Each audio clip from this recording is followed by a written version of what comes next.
오늘은 성령 강림후 10번째 주일입니다. 이 시간 다 같이 일어나셔서 찬송가 19장을 부르시면서 하나님을 예배하겠습니다.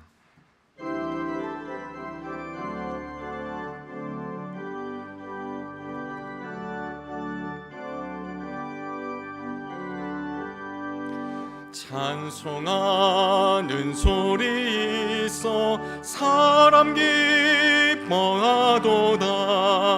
하늘아버지의 이름 거룩거룩하도다. 세상 사람 찬양하자. 거룩하신 하나님께 할렐루야 할렐루야 할렐루야 아멘. 하나님의 나라 권세 영원토록 있도다. 하나님의 영광 나라 거룩거룩하도다. 하늘 보좌 계신 주님 세상 주관하시도다. 할렐루야 할렐루야 할렐루야 아멘. 하나님의 크신 섭리 그 뜻대로 되도다. 우리 아버지의 뜻은 거룩거룩하도다. 주여 속히 임하셔서 기쁜 날을 주옵소서. 할렐루야 할렐루야 할렐루야 아멘.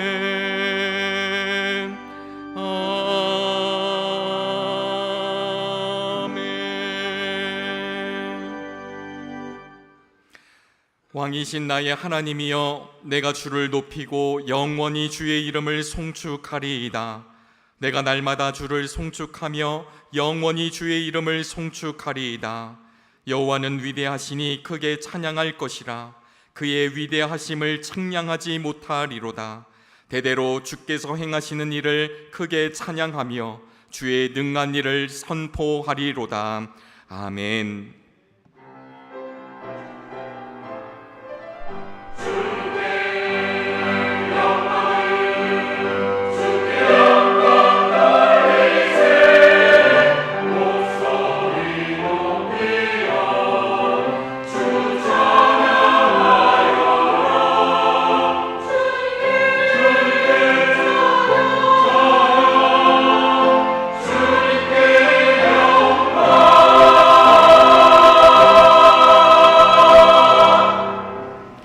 자리에 앉으시겠습니다. 교독문 63번 시편 145편 말씀을 교독합니다. 교독문 63번 시편 145편 말씀입니다. 왕이신 나의 하나님이여, 내가 주를 높이고 영원히 주의 이름을 송축하리이다.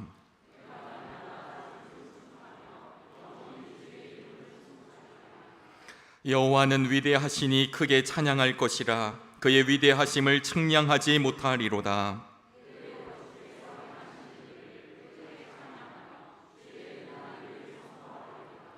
주의 존귀하고 영광스러운 위엄과 주의 기이한 일들을 나는 작은 소리로 읊조리리이다.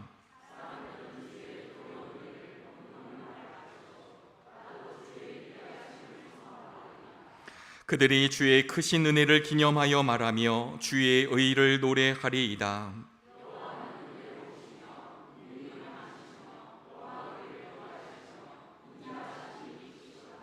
여호와께서는 모든 것을 선대하시며 그 지으신 모든 것에 긍휼을 베푸시는도다.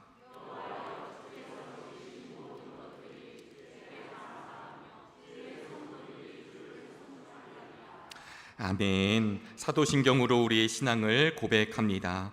전능하사 천지를 만드신 하나님 아버지를 내가 믿사오며 그 외아들 우리 주 예수 그리스도를 믿사오니 이는 성령으로 잉태하사 동정녀 마리아에게 나시고 본디오 빌라도에게 고난을 받으사 십자가에 못 박혀 죽으시고 장사한 지 사흘 만에 죽은 자 가운데서 다시 살아나시며 하늘에 오르사 전능하신 하나님 우편에 앉아 계시다가 저리로서 산 자와 죽은 자를 심판하러 오시리라.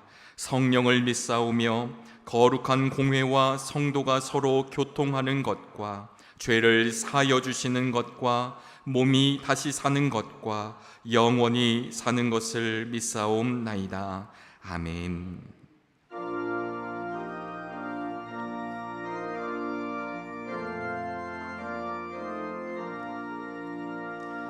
이 천지간 만물들아 복 주시는 주 여호와 전능 성부 성자 성령 찬송하고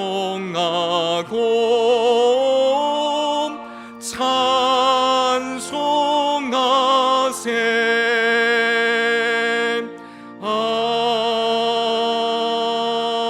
아멘. 장성실 장로님께서 오늘의 기도를 인도해 주시겠습니다.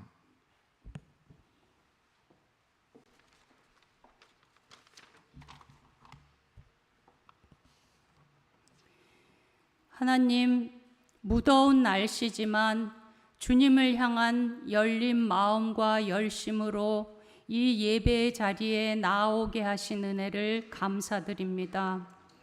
주님의 자녀라고 하면서 주를 닮은 모습은 없었고 나의 생각과 힘으로 사느라 교만과 불만과 판단과 후회만 남은 모습으로 이 자리에 왔습니다. 불쌍히 여기시고 용서하여 주시옵소서. 우리의 믿음과 신앙이 사랑의 선한 삶을 통하여 주님의 자녀임을 나타나게 하시고 세상이 그 소망의 이유를 묻게 하는 그리스도인이 되게 하여 주시옵소서. 이상기온과 여러 자연재해는 우리에게 허락하신 자연을 우리의 욕심대로만 누린 결과입니다. 하나님이 다스리라 명하신 이 세상을, 이 자연을 시간이 걸리더라도 또 불편함을 늘 감당하면서 주님의 뜻에 합당하게 아끼고 가꾸며 조화롭게 사는 우리가 되길 원하오니 주여 도우시옵소서.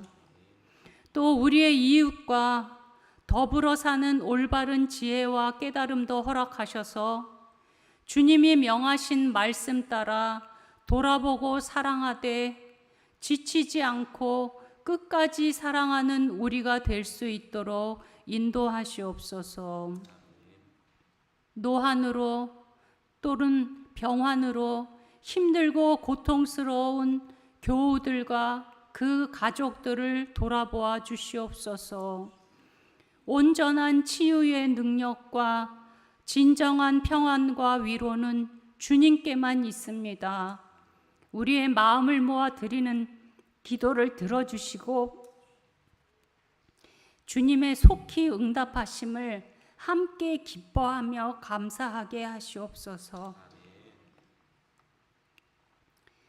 오늘부터 2박 3일간 청소년부의 수련회가 시작됩니다. 오고 가는 길 그리고 수련회가 진행되는 모든 일정마다 안전과 건강을 지켜주시길 원합니다. 무엇보다 학업의 모든 불안과 염려를 주님 앞에 내려놓고 위로받는 시간 되게 하시옵소서. 그들과 함께 하실 뿐 아니라 한결같이 사랑하시는 주님을 경험함으로 진로와 미래에 관한 모든 불확실함과 걱정이 기쁨과 소망과 비전으로 변화되는 이번 수련회가 되게 하시옵소서. 젊지만 빠르게 지나는 이 중요한 시기에 창조주 하나님을 기억할 뿐 아니라 그들의 삶과 시선이 늘 주님을 향하게 하시어 주님이 온전히 치리하시는 사회와 나라를 만드는 귀한 일꾼들로 삼아 주시옵소서. 각자가 속한 곳에서 주님의 교회와 공동체를 묵묵히 사랑으로 섬기는 우리 교우들을 기억하여 주시옵소서. 주님 주시는 힘으로 헌신하게 하셔서 주님의 사역에 사랑의 동력자로 쓰임받았음을 기뻐하는, 합력하여 선을 이루는 은혜 충만한 정능 공동체가 되기를 간절히 원합니다.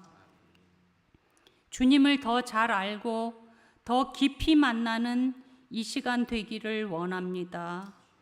이 예배 시간을 통해 주님의 진리 깨닫는 지혜를 주시고 그 깨달은 진리의 길을 묵묵히 걸어갈 용기 또한 허락하시고 진리의 길을 끝까지 포기하지 않는 인내도 허락하셔서 우리 모두가 그 길을 사랑 안에서 함께 걷되 끝까지 걸을 수 있는 은혜를 허락하여 주시옵소서.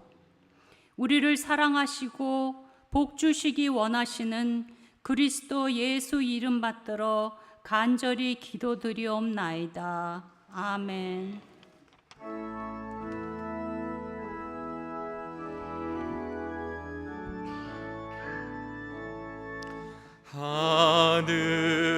하늘에 계신 아버지 이름 거룩하사 주님 나라 임하시고 뜻이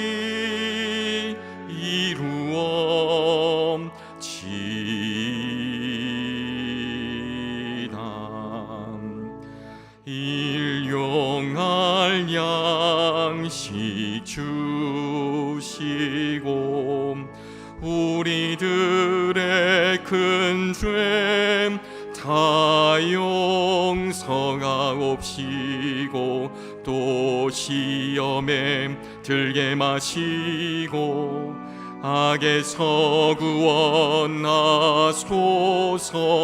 대개 주의 나라 주의 권세 주의 영광 영원히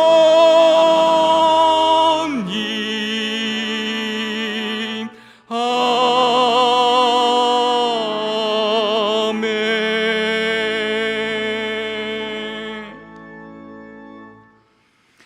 오늘 주시는 하나님의 말씀은 다니엘 5장 22절로부터 31절 말씀입니다.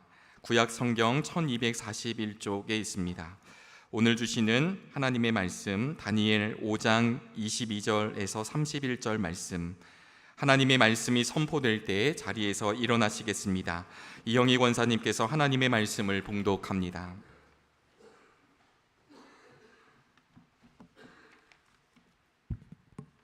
벨사살이여, 왕은 그의 아들이 되어서 이것을 다 알고도 아직도 마음을 낮추지 아니하고 도리어 자신을 하늘의 주제보다 높이며 그의 성전 그릇을 왕 앞으로 가져다가 왕과 귀족들과 왕후들과 후궁들이 다 그것으로 술을 마시고 왕이 또 보지도 듣지도 알지도 못하는 금, 은, 구리, 새와 나무, 돌로 만든 신상들을 찬양하고 도리어 왕의 호흡을 주장하시고 왕의 모든 길을 작정하시는 하나님께는 영광을 돌리지 아니한지라. 이러므로 그의 앞에서 이 손가락이 나와서 이 글을 기록하였나이다. 기록된 글자는 이것이니 곧 메네 메네 데겔 우바르시니라. 그 글을 해석하건대 메네는 하나님이 이미 왕의 나라의 시대를 세워서 그것을 끝나게 하셨다 하며, 데겔은 왕을 저울에 달아보니 부족함이 보였다 하며, 베레스는 왕의 나라가 나뉘어서 메대와 바사 사람에게 준바되었다 함이니이다 하니 이에 벨사살에 명하여 그들이 다니엘에게 자주색 옷을 입히게 하며 금 사슬을 그의 목에 걸어주고 그를 위하여 조서를 내려 나라의 셋째 통치자로 삼으니라. 그날 밤에 갈대아 왕 벨사살이 죽음을 당하였고 메대 사람 다리오가 나라를 얻었는데 그때 다리오는 62세였더라. 아멘.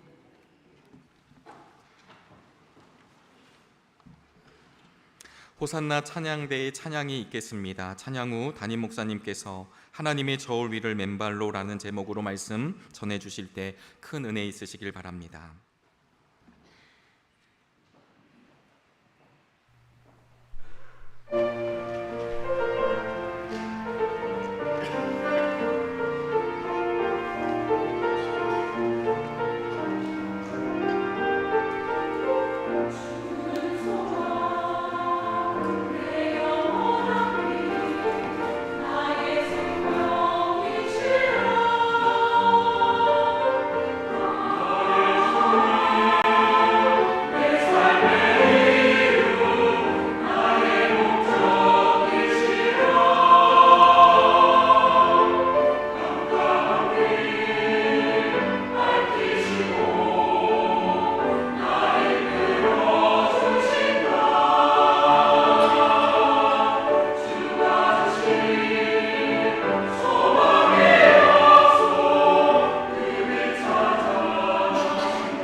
어쩌면 하나님 앞에서 우리의 마음이 담기는 순간은 울컥하는 시간일지도 모릅니다.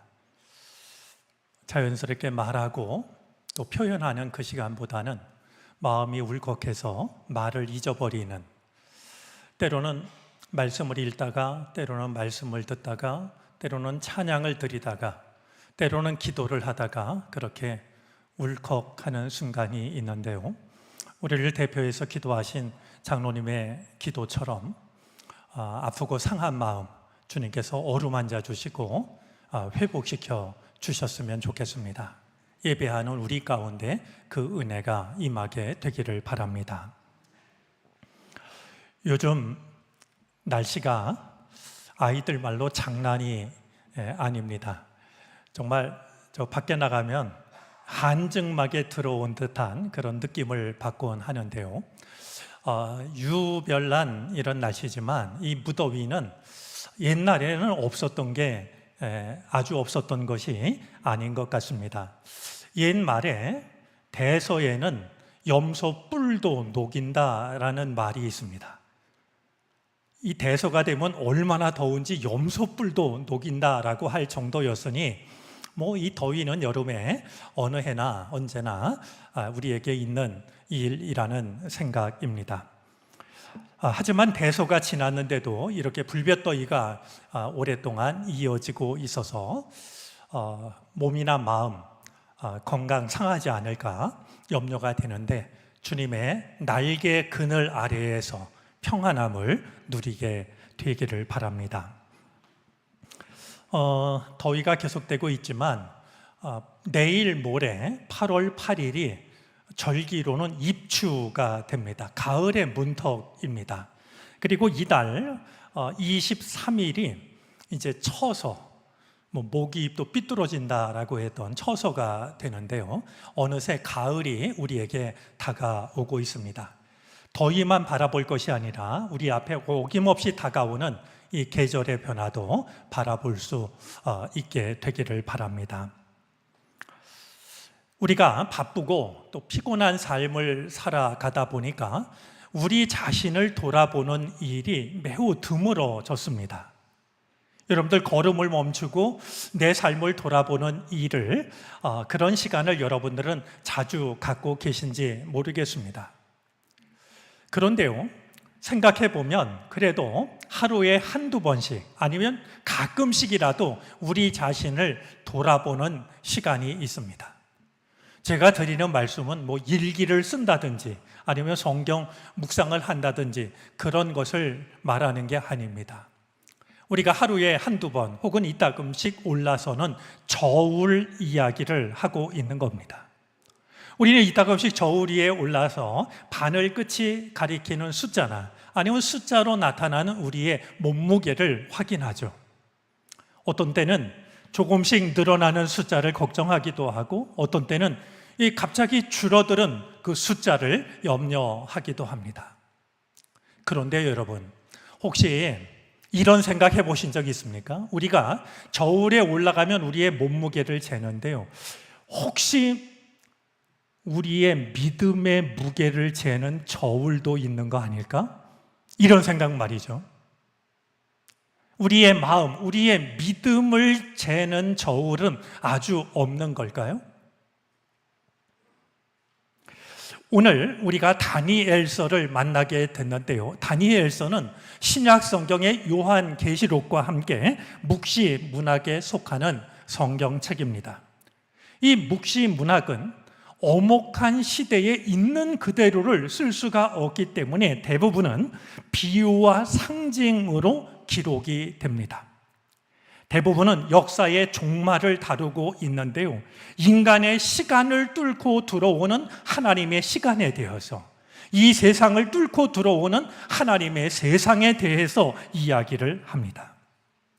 무엇보다도 이 다니엘서 안에는 유배와 이방 종교의 위협 속에서도 하나님을 향한 절대의 신앙을 지켰던 젊은이들의 이야기가 담겨져 있습니다. 오늘날 이 세상 속에서 우리의 믿음을 지킨다라고 하는 것이 결코 쉽지 않은데요. 그런 면에서 다니엘서는 이렇게 믿음을 지키기가 어려운 세상 속에서 우리가 과연 어떻게 믿음을 지킬 수 있는 것인지를 우리에게 일러주는 책이 됩니다. 이것이 우리에게 필요하다라고 여겨질 때마다 다니엘서를 통해서 어떻게 세상 속에서 우리의 믿음을 지킬 수 있는지를 한번 확인해 보셔도 좋을 것 같습니다. 오늘 본문 속에 등장하는 벨사살 왕은 바벨론의 왕인데요. 그는 이 바벨론이 멸망당하기 직전의 왕이었습니다. 벨사살인데요. 이 벨사살이라는 말의 뜻은 벨이여 왕을 보호하소서라는 뜻입니다. 그럼 벨이 뭐냐 하면 이 바벨론에는요 수많은 신들이 있었는데 이 많은 신들 중에서 으뜸 가는 신인 마루둑이라고 하는 신을 부르는 호칭이었습니다. 자, 이름대로 하자면 가장 으뜸이 가는 최고의 신 마르두기여 왕을 보호하소서. 그의 이름이 벨사살이었으니까 그러면 이 벨사살이 다스릴 때는 가장 태평성대를 이루고 벨사살의 시대가 영원히 이어지는 것이 마땅할 것처럼 여겨지는데요, 사실은 그렇지가 않았습니다. 결국 이 벨사살이 다스리던 바벨론은 메대와 바사로 결국 나라가 함락되고 쪼개어지고 맙니다. 어느 날 벨사살 왕이 큰 잔치를 베풀었습니다. 초청한 손님의 수가 1000명이라고 밝히고 있을 뿐만이 아니라 그 자리에는 왕비들과 후궁들도 있었다라고 말하고 있는데요, 이 말은 그 잔치의 성격이 어떠했는지를 짐작하게 합니다. 그 자리에 술이 빠질 리가 없었는데요, 벨사살 왕은 어떻게 하면 흥을 돋울 수 있을지 방법을 생각했던 것 같습니다. 명을 내려서 예루살렘 성전에서 약탈해 온 금그릇과 은그릇을 가져오게 합니다.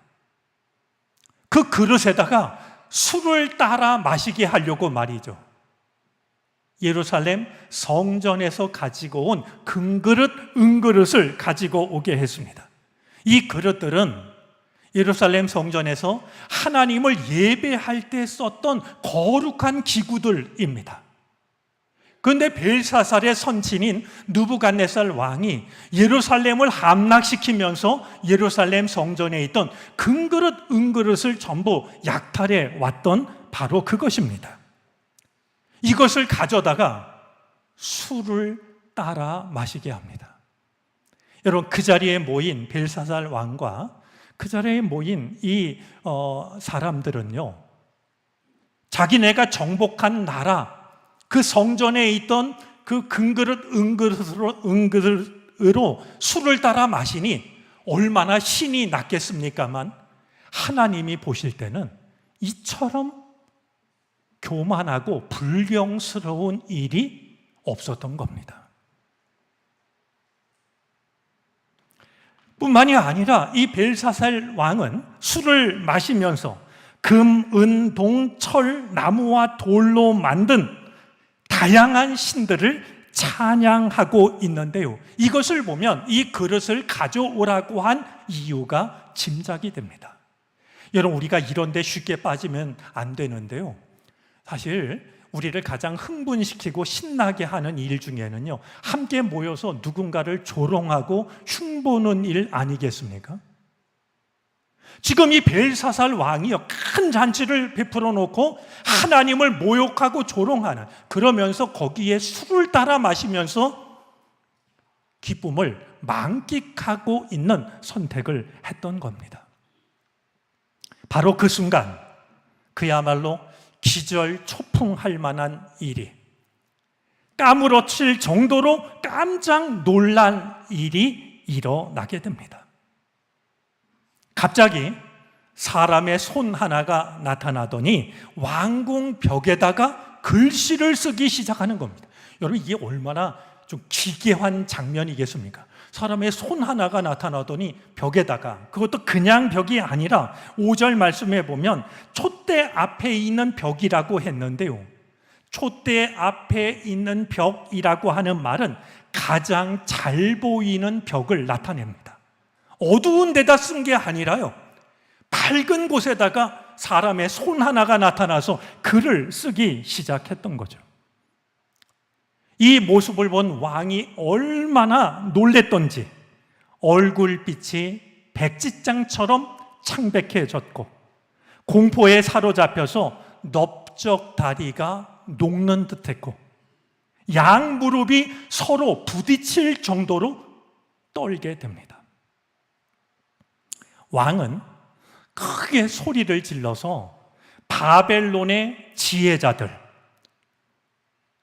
주술가, 점성술가들을 불러 모았습니다. 불러 모은 뒤에 누구든지 저 벽에 쓴 글씨를 읽고 저 글씨의 뜻을 설명하는 자에게는 큰 상을 내리겠다라고 이야기를 합니다. 하지만 그 글자를 읽을 수 있는 사람도 아무도 없었고, 그 글을 읽을 수 없으니 그 뜻을 헤아릴 수 있는 사람도 아무도 없었습니다. 이 대목에서 우리가 기억해야 할 주님의 말씀이 있습니다. 사도 바울은 고린도전서 1장 25절에서 이렇게 말씀합니다. 하나님의 어리석음이 사람보다 지혜롭고 하나님의 약하심이 사람보다 강하니라. 사람의 모든 지혜를 다 모아도 그것이 하나님의 어리석음만 못하다는 겁니다. 사람이 아무리 강해 보여도 하나님의 약하심만 못하다라는 것이죠. 여러분, 이 세상에는요, 인간이 모든 지혜를 동원해도 읽을 수도 없고 그 뜻을 알 수도 없는 하나님의 뜻이 얼마나 많이 있겠습니까? 우리가 아는 것이 전부라고 생각하는 것은 지극히 어리석은 일이 됩니다. 바로 그때에 당황하고 있는 왕에게 다니엘을 소개한 사람이 있었습니다. 왕과 손님들이 질러대는 고함 소리를 듣고서 연회장으로 달려온 왕의 어머니가 어떤 일이 일어났는지를 듣고서 왕에게 다니엘을 소개합니다. 다니엘을 소개하면서 왕의 어머니는 거룩한 신들의 영이 있는 사람이라고 말합니다. 다니엘은 거룩한 신들의 영이 있는 사람이라고. 그를 불러오면 이 글자가 어떤 글자인지, 이 말이 무슨 뜻인지를 알 수 있을 거라는 뜻이었습니다. 여러분, 혹시 이렇게 같이 교회를 다니는 우리 서로는 뭐 권사님, 장로님, 집사님, 뭐 성도님 이렇게 부르는데요, 교회 다니지 않는 사람들은 우리를 누구라고 생각할까요? 오늘 왕의 어머니는 다니엘을 두고서 거룩한 영을 가진 사람이라고 이렇게 말하고 있는데, 과연 하나님을 믿지 않는 나를 아는 다른 사람들은 나를 어떤 사람이라고 생각할까? 오늘 다니엘을 거룩한 영을 가진 사람이라 부르는 이 말씀을 우리가 대하면서 나는 안 믿는 자들에게 어떤 사람일까 한번 돌아보는 것도 필요하지 않을까 여겨집니다. 자, 다니엘을 부른 왕이 이 글자를 읽고 이 글자의 뜻이 무엇인지를 풀이하면 후한상을 내리겠다라고 말합니다. 왕이 말하고 있는 후한상 중에는 나라의 셋째 통치자로 삼겠다는 말도 있었습니다. 지금 다니엘은 바벨론의 포로로 끌려온 젊은이였으니 나라의 셋째 지도자로 삼겠다라는 말이 얼마나 솔깃한 말이었을까요? 그야말로 신분을 뛰어넘을 수 있는 절호의 기회라고 여겨지지 않았을까요? 하지만 다니엘은 왕의 제안을 단호하게 거절합니다. 그는 왕에게 이렇게 말합니다. 17절 말씀인데요, 임금님이 주시겠다는 선물은 거두시고 임금님이 내리실 상급은 다른 사람에게 주시기 바랍니다. 그럴지라도, 내가 상을 받지 않는다 할지라도 저는 이 글자를 읽고서 그 뜻을 풀이하여 임금님께 알려드리겠습니다.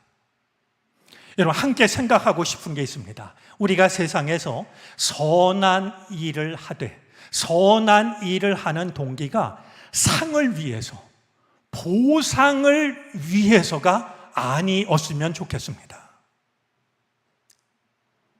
선한 일을 하되, 선한 일을 하는 게 우리가 바라는 것, 그 이상의 것을 얻고자 하는, 그것이 선한 일을 하는 우리의 동기가 아니게 되기를 바랍니다. 다니엘은 지금 그것을 말하고 있는 겁니다.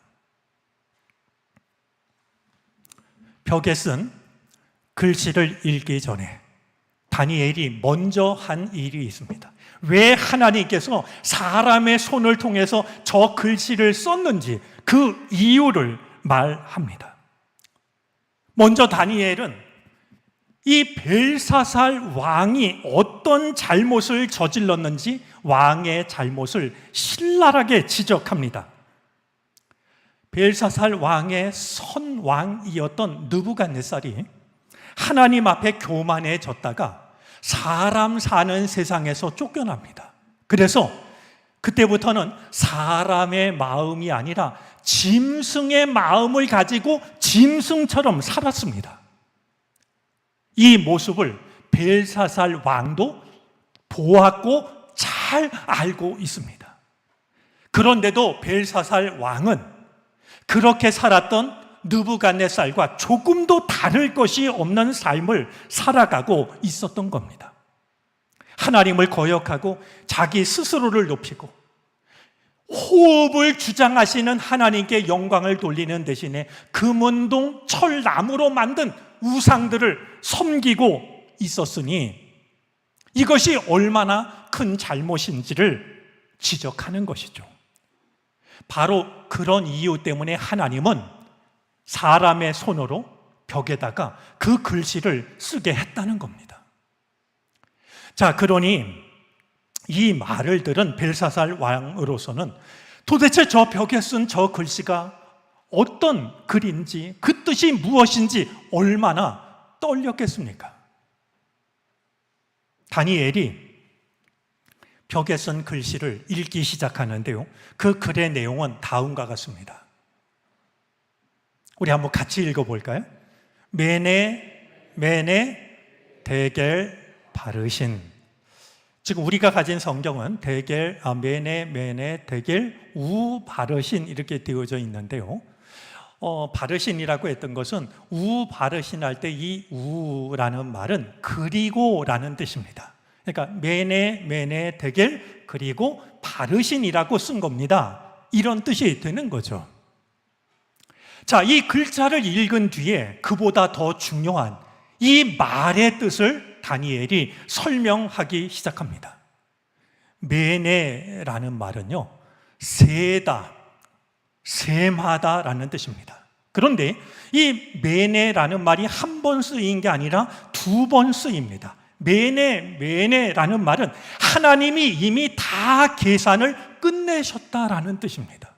이제는 바꿀 것이 없다, 애매할 것이 없다라는 뜻이죠. 자, 데겔이라는 말은 무게를 달다라는 뜻입니다. 저울에 무게를 달다라는 건데 하나님이 왕의 무게를 달아보니까 함량미달이라는 겁니다. 바르신이라는 말은요, 나누다, 쪼개다라는 말인데요, 하나님께서 왕을 세어보고 또 세어보고 저울에 달아보고 또 달아보고 그랬더니 함량미달이라 자격이 없어서 하나님은 왕의 나라를 끝내고 왕의 나라를 쪼개기로 결정하셨다라는 뜻이었습니다. 겉으로 보기에는 강대한 나라였지만 하나님께서 보실 때는요, 하나님께서 이렇게 계산을 해보니까 그리고 저울에 달아보니까 정말 자격이 없어가지고 이제는 이 바벨론의 시대를 끝내고 바벨론 나라를 쪼개기로 하셨다. 놀라운 것은요, 오늘 성경 본문 30절, 31절 말씀을 보면 이 다니엘의 설명이 즉시 현실로 나타나고 있는 것을 확인하게 됩니다. 먼 훗날 이 일이 이루어진 게 아니라 바로 그 자리에서 정말 하룻밤 사이에 이 일이 확인되고 있는 것을 볼 수가 있습니다. 올해가 2023년인데요. 2023년은 우리 감리교회에 굉장히 의미 있는 해입니다. 올해 감리교회에서는요, 하디 선교사님의 영적 각성 운동 120주년 행사를 갖게 됩니다. 이 하디 선교사님은요, 캐나다 토론토 의과대학을 나온 인재였습니다. 앞날이 창창한 그런 의과대학을 졸업한 사람이었는데요. 그가 이 조선 땅을 찾아옵니다. 막 나라의 문을 연 조선 땅을 찾아오는데요. 당시의 선교사님들은 중국이나 인도를 선호했습니다. 그런데 이 땅을 찾아온 것은 물론이고요. 부산에 왔다가 서울로, 서울에서 다시 부산으로, 부산에서 또다시 추위 때문에 그리고 살기가 어려워서 아무도 가려고 하지 않은 원산으로, 원산에서 평양으로, 또 평양에서 철원으로 이렇게 거처를 옮겼던 것은요, 어디가 더 편하고 좋을까, 그것을 쫓아갔던 게 아니라 어느 곳이 나를 더 필요로 하는 곳일까 하는 생각 때문이었습니다. 하디 선교사님을 보면 참 마음 아픈 대목이 있습니다. 그의 셋째 딸 마리가 태어났는데요. 마리는 세상에 태어난 지 하루 만에 숨을 거둡니다. 그 어린 땅을 이 땅에 묻었습니다. 뒤를 이어 태어난 넷째 딸 조이는요, 6살을 넘기지 못하고 역시 숨을 거둡니다. 그의 사랑하는 딸을 또 한 번 묻습니다. 여느 사람 같으면 이 땅을 등지지 않았을까요? 그런데도 하디 선교사님은 이 땅을 떠나지 않고 아픈 이들을 고쳤고, 육신의 병보다는 마음을 고치는 것이 더 중요하다라고 여겨서 복음을 전하는 일에 매진합니다. 이 하디 선교사님의 마음을 바꾼 중요한 일이 한 가지 있습니다. 최선을 다해서 복음을 전했지만 하디의 마음은 점점 지쳐가기 시작했습니다. 강원도에 첫 번째로 세웠던 지경터 교회가 화재가 나서 전부 불타버립니다. 보부상들이요, 뭔가 큰 잘못을 하고서는 교회로 숨어들어서 가짜 교인 행세를 하기도 했습니다. 교회를 피난처로 삼았습니다. 이런 일들을 보면서 하디 선교사는 내 사역이 결국 실패로 돌아가고 있구나, 절망합니다. 그러던 중에 1903년 이 하디 선교사님이 있던 원산에서 인근에 있는 선교사님들이 모여서 여름 수양회를 갖게 됩니다. 그 자리에 이 하디 선교사님도 참석을 하게 되는데요. 프로그램이 따로 없어가지고 첫날에는 중국 선교사님으로부터 의화단 사건에 대해서 이야기를 듣습니다. 여러분, 교회사에 의화단 사건이라는 게 있는데요. 1897년 12월이었는데 중국에서 독일인 천주교 신부 2사람이 살해가 되는 일이 있었습니다. 이 일이 있자 독일은 이 사건을 빌미로 해서 칭다오 지역을 손에 넣고 엄청난 배상을 중국 측에 요구했습니다. 이 일을 보고 분노한 중국 사람들이요, 비밀 결사 조직을 만들었고, 이 비밀 결사 조직들이요, 중국에 와 있는 선교사들 135명을 살해합니다. 135명입니다. 뿐만이 아니라 그들의 자녀 53명도 살해했고 35명의 천주교 신부도 살해하는 일이 벌어졌습니다. 이 이야기를 중국 선교사님이 눈물로 이야기를 했고 듣는 자들도 눈물을 흘립니다. 복음을 전한다라고 하는 것이 목숨을 걸지 않으면 불가능하다는 사실을 깨달았기 때문이죠. 그날 집회를 마치고 헤어질 때 선교사님들이 하디 선교사님에게 부탁을 했습니다. 우리에게 기도에 대해서 3번 설교를 해 주십시오. 하디 선교사님이 그 청을 받아들였는데요. 그날 밤에 가서 설교를 준비하는데요. 설교 본문도 정했습니다. 근데 아무리 성경을 읽어도 도무지 마음속에 감동이 일어나질 않았습니다. 괴로운 마음으로 책상에 앉아서 어두운 창문을 바라보면서 눈을 감고 있었는데요. 그때 놀라운 일이 일어납니다. 어디선가 손 하나가 나타나더니 하디의 마음에다가 글씨를 쓰기 시작했던 겁니다. 그 글씨가 바로 메네 메네 데겔 바르신이라는 글씨였습니다. 그 순간 하디가 깨닫게 됩니다. 내가 벨사살 왕과 다를 게 없구나. 내가 선교사로 여기에 왔지만 조선 사람들을 무시하고 교만하고 하나님의 저울에 올라가면 나도 자격이 없는 벨사살 왕과 다를 것이 없구나라는 사실을 깨닫게 됩니다. 하디는 그날 밤을 눈물로 기도하면서 자신의 교만함을 회개했습니다. 다음 날 수양의 모임에 참석한 하디는 설교를 하는 대신에 지난 밤에 있었던 그 이야기를 있는 그대로 이야기하면서 자신의 교만함을 통해 자복했습니다. 이야기를 들은 선교사님도 눈물로 통해 자복을 했고요. 결국 이 눈물이 원산 대부흥 운동으로 이어지게 되는데요. 여러분 잘 기억하실 겁니다. 1907년에 평양 대부흥 운동이 있지 않았습니까? 이건 어느 날 갑자기 일어난 게 아니고요. 저는 하디의 뜨거운 눈물에서부터 시작이 됐다라고 확신합니다.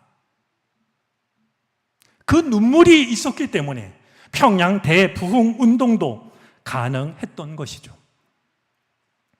수양의 모임에서 하디 선교사가 동료 선교사들에게 했던 말 중에 다음과 같은 말이 있습니다. 참 귀한 말이라 여겨져서 한번 같이 확인해 보고 싶은데요. 우리 한번 하디 선교사가 동료 선교사들에게 했던 저 말을 한번 같이 읽어 보겠습니다. 읽어 주시죠.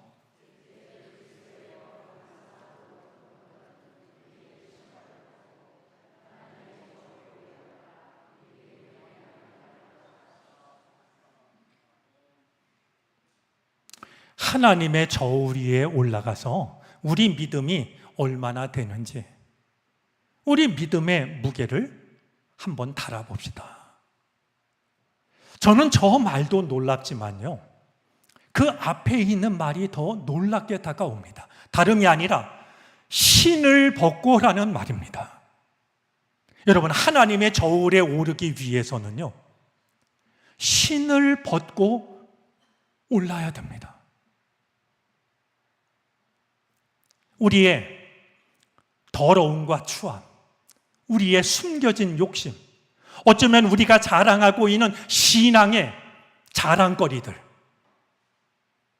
모든 신을 벗고 하나님의 저울 위로 올라가야 됩니다. 하나님의 저울은 우리 신발 밑창에다가 이런저런 것을 붙여가지고 오를 수 있는 저울이 아니라 하나님의 저울은 맨발로 올라야 하는 저울입니다. 우리가 하나님의 저울 위에 맨발로 올라갔는데 바늘이 하나도 움직이지 않는다면 설마 하나님의 저울이 고장 날 리는 없을 테고요. 우리 믿음에 무게가 없어서 저울에 아무것도 나타나는 것이 없다라고 하면 얼마나 부끄러운 일일까 돌아보게 됩니다. 메네 데겔 우 바르신, 우리에게는 몸무게만 재는 저울이 있는 것이 아니라 우리의 믿음을 재는 하나님의 저울이 있습니다. 그리고 그 저울에 올라갈 때는 우리의 신을 벗고 맨발로 올라가야 됩니다. 저는 오늘 우리들의 구원이 다만 하나님의 긍휼하심 때문만 얻게 되는 것이 아니었으면 좋겠습니다. 우리는 아무것도 아니라고 하지만 그래도 하나님께서 보실 때 우리의 수고와 헌신, 인내, 하나님을 사랑했던 마음, 하나님께서 그것을 보시고 우리를 받아주시는, 그것이 우리의 구원이 될 수 있기를 바랍니다. 이것이 또한 우리가 이 땅에서 누릴 마지막 은총이 되어질 수 있었으면 좋겠습니다. 기도드리겠습니다. 몸무게를 재기 위해 저울에 오르면서도 믿음의 무게를 재는 저울은 애써 무시했습니다. 추함과 더러움, 욕심과 숨겨진 자랑, 그것이 묻어있는 신을 벗고 하나님의 저울에 오른다면 우리 무게는 얼마나 될지 자신할 수가 없습니다. 하지만 주님, 두려워도 신을 벗고 하나님의 저울에 올라 나를 돌아보게 하옵소서. 주님의 긍휼하심에만 기대지 않게 하여 주시고 주님의 작은 기쁨이 되는 삶을 살아가게 하시옵소서. 예수 그리스도의 이름으로 기도를 드립니다. 아멘. 찬송가 312장을 찬송하겠습니다. 마지막 절을 부르실 때 다 같이 자리에서 일어나셔서 드리신 예물을 하나님께 봉헌하시겠습니다.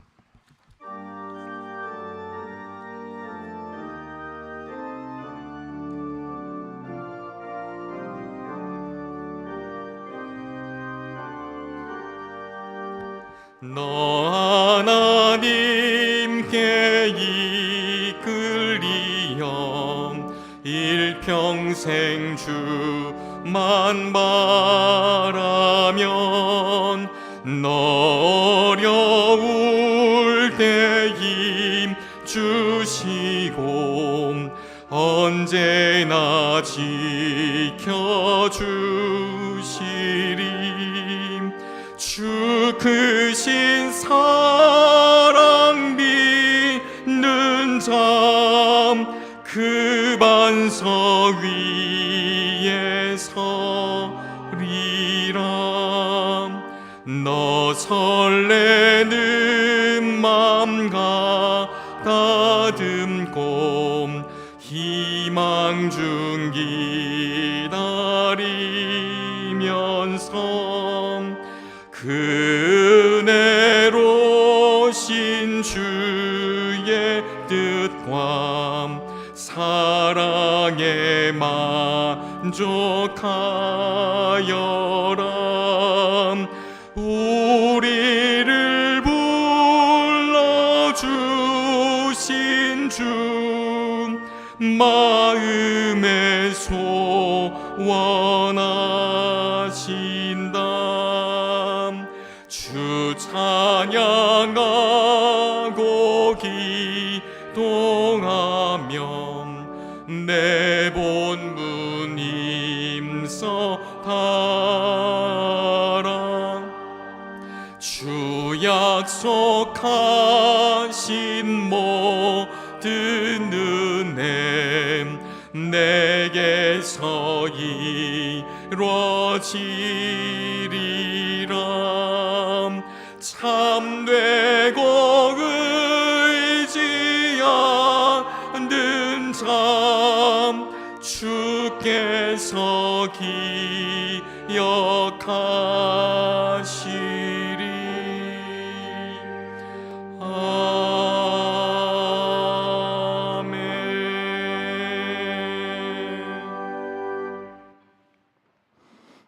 어제롭고 험한 세상 속에서 또한 고르지 못한 일기 속에서 우리를 지켜주시고 예배의 자리로 불러주신 주님 감사합니다. 우리는 있는 모습 그대로 나아왔습니다. 혼돈과 공허, 어둠이 우리들의 모습입니다. 이제 그것으로 아름다운 세상을 빚으셨던 주님, 우리들에게도 주의 손길이 필요하오니 은혜를 내려 주옵소서. 우리의 상처와 아픔, 낙심과 절망을 주께서 아시오니 어루만져 주시고 회복시켜 주시옵소서. 하나님으로, 하나님의 사람으로 살아갈 수 있는 힘과 용기와 희망을 잃어버리지 않게 해 주옵소서. 오늘도 예배를 드리며 함께 하셨던 주님의 은혜에 감사하여 또한 함께 하실 주님을 신뢰하며 우리의 마음이 담긴 정성을 주님께 드립니다. 우리 삶의 모든 것이 담겨 싸우니 받으시고 기억하시며 응답하여 주시옵소서. 사람의 생각을 뛰어넘는 주님의 놀라우신 은혜를 허락하여 주시기를 간절히 바라고 원합니다. 이 어지러운 세상 속에서 사랑하는 교우들 한 사람 한 사람, 한 가정 한 가정, 하고 있는 모든 일들, 살아가고 있는 모든 자리를 주님이 지켜주시기를 바라고 원합니다. 서로를 바라볼 때마다 위로와 힘을 얻을 수 있는 우리 모두가 되게 해 주옵소서. 특별히 주의 손길을 필요로 하는 이들이 있사오니 주여 외면하지 마시옵고 저들을 주님의 손으로 붙잡아 주셔서 기가 막힐 웅덩이와 수렁에서 건져 주시옵소서. 우리에게 힘을 주시고 믿음을 더하여 주시사 이 땅을 향하신 아버지 하나님의 선한 뜻을 믿음으로 넉넉히 감당케 해 주시옵소서. 감사를 드리며 예수 그리스도의 이름으로 기도를 드립니다. 아멘.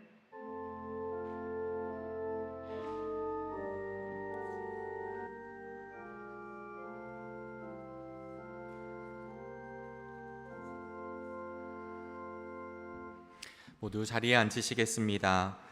교회의 소식을 전합니다. 주보의 3, 4쪽을 참고해 주시기를 바랍니다. 금주 성경 통독은 다니엘 1장부터 12장까지입니다. 오늘 오후 예배는 전창희 권사님을 모시고 신앙 강좌 및 문화부 헌신 예배로 모입니다. 2023년 하반기 장학금 신청을 이어가고 있습니다. 주보를 참고하시기 바랍니다. 주일 차량 운행 배차가 오늘부터 변경되었습니다. 주보를 참고하시기 바랍니다. 서울연회 평신도 영성 수련회가 19일 토요일 오전 9시 30분 꽃제교회에서 있습니다. 서울연회 감독배 탁구 대회가 9월 2일 오전 9시부터 꽃제교회 실내 체육관에서 있습니다. 자세한 내용은 주보를 참고하시기 바라겠습니다. 교육부 소식입니다. 수험생을 위한 중보기도 를 시작합니다. 명단을 확인해 주시고 함께 기도를 원하시는 수험생은 교역자에게 이름을 알려주시기 바랍니다. 청소년부 여름수련회가 오늘부터 화요일까지 이어집니다. 청년부에서 청년 만남 쇼팅과 청년 팝업 클래스 신앙서적 강독을 진행합니다. 모임 소식입니다. 총 6교회 임원회의가 오늘 2부 예배 후 성가대석에서 있습니다. 8월 정기기획위원회가 오늘 오후 12시 30분 기획위원실에서 있습니다. 교우 소식입니다. 요양원 및 병원에 입원 중인 환우를 기억하여 기도해 주시기 바랍니다. 섬김 소식입니다. 김감래 장로님, 김성재 권사님, 김감래 장로님의 생일을 감사하며 식사를 대접합니다. 고인호 권사님, 임미숙 권사님, 어머니 장례를 마치고 식사를 대접합니다.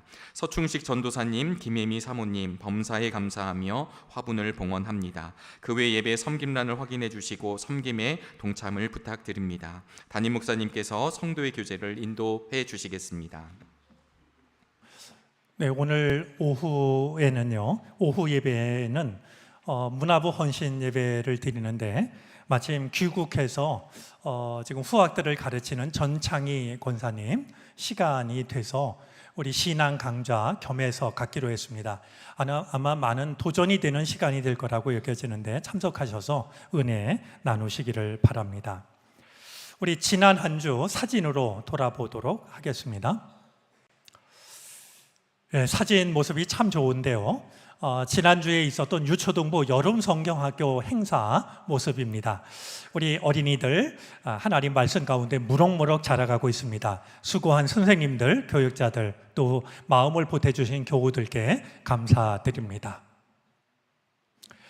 예, 지난주 우리 지방 연합 성회가 있었고 굉장히 은혜로운 시간이었습니다. 다음에도 이런 행사가 있으면 많은 분들 참석해서 은혜 받으시기를 바랍니다. 한 가지 이와 관련해서 좀 말씀드리는 게 좋을 것 같습니다. 아시는 분들은 기억하고 늘 기도했던 일이 있었는데요. 우리 지방 신장이교회 송주일 목사님 회복을 위해서 우리가 간절히 기도를 드려왔습니다.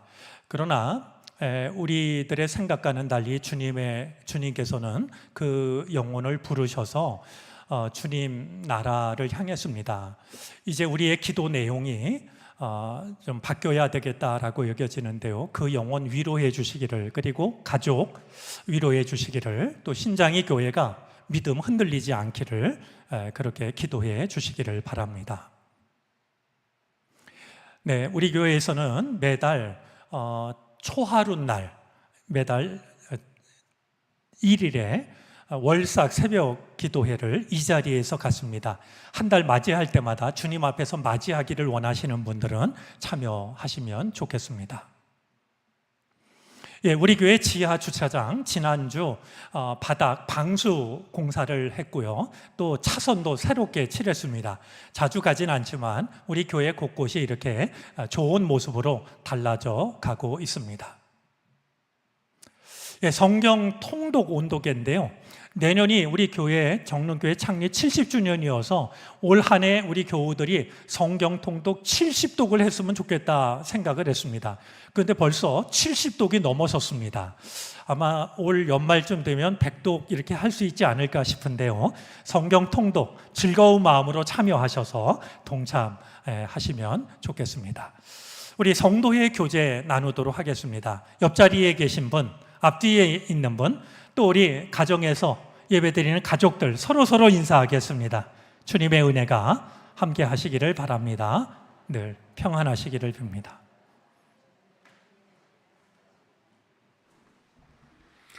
이 시간 다 같이 일어나셔서 결단 찬송을 부르시겠습니다. 찬송 후에 담임 목사님의 축도로 예배를 마칩니다.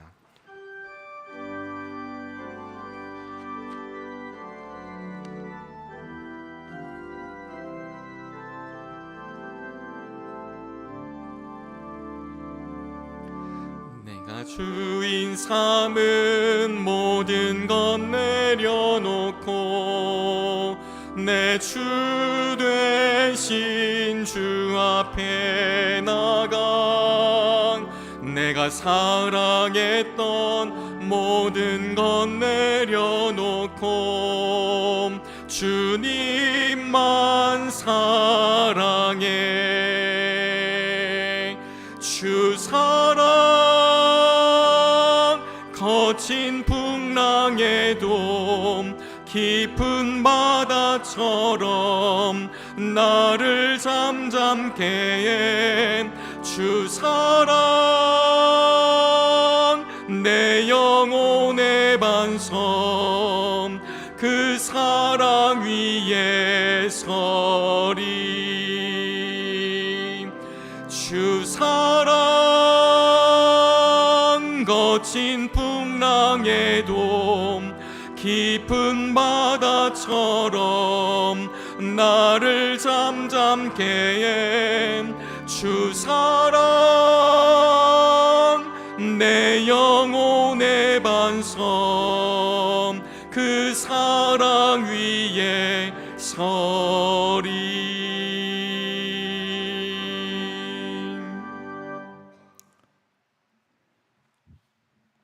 주님의 저울 위에 오를 때, 맨발로 주의 저울에 오를 때, 주여 우리가 내세울 것 아무것도 없지만 그래도 주님을 사랑했고 주님을 바라보았고 주님을 의지했고 주의 일에 땀 흘렸고 우리들의 마음 주께서 아실 줄 아오니 주여 부끄러움만이 아니게 되기를 바라고 원합니다.